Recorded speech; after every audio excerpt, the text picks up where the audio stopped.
Are people responsible for interfering in the subject of world poverty? Hi, my name is Lexi Crow, and this is the question that Onora O'Neill dives deep into in her paper entitled Ending World Hunger. In this paper, O'Neill analyzes viewpoints from philosophers Peter Singer, Gerrit Hardin, and Immanuel Kant to describe her own opinions on morality, specifically within the topic of world poverty. Overall, O'Neill tends to agree with the majority of principles from Kantian philosophy on world poverty. However, she does discuss some of her own opinions and thoughts as well.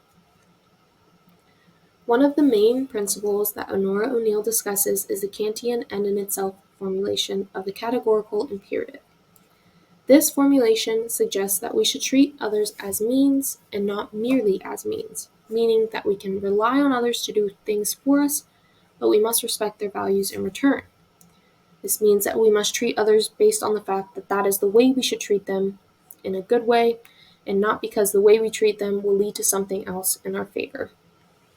An example of treating someone merely as means would be slavery, where the slave owner relies on their slaves to do work for them, but gives them nothing in return, treats them poorly, and does not respect their values.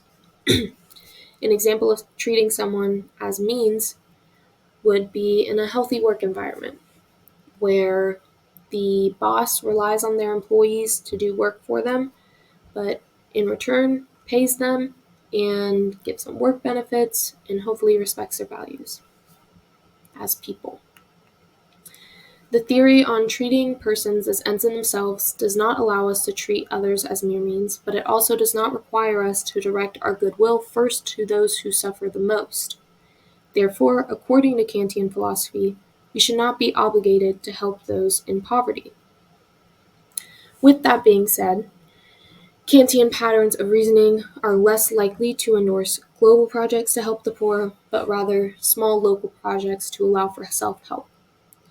An example of this would be a local food shelter, a local food drive, homeless shelter, more local events rather than relying on global projects like the government to give welfare assignments like that.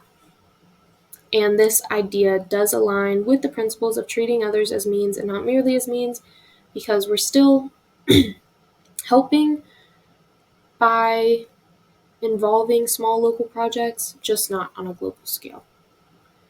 When it comes to how we should treat the poor, O'Neill applies the end in itself principle by suggesting that individuals should help the poor, because Kant's principle does state that we must treat people as ends and we are obligated to make sure that everyone's lives have value.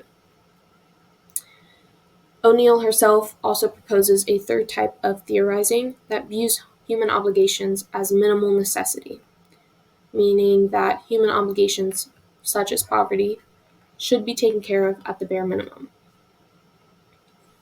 In conclusion, Onora O'Neill's philosophical ideologies involving world poverty and world hunger greatly do align with those of Kantian philosophy. However, she does tend to take a more realistic and empathetic approach to the large issue at hand.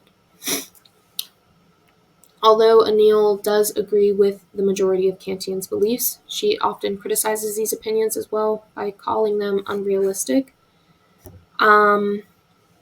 She also kind of, like I said, she takes a more empathetic approach to the situation, whereas Kantian philosophy is more of a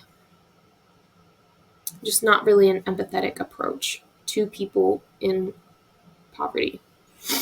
Overall, O'Neill believes that there is no way to enforce welfare on a global scale, which does align with Kantian's ideas, but she does state that we as individuals do have an imperfect obligation to create means where the impoverished can better their situations.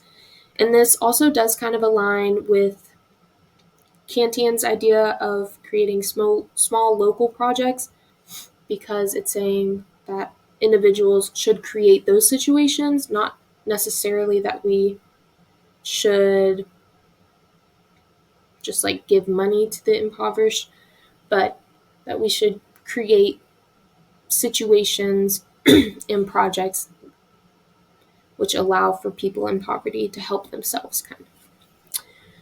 So, in conclusion, do you think that Onora O'Neill's opinion on world poverty is too harsh or not harsh enough?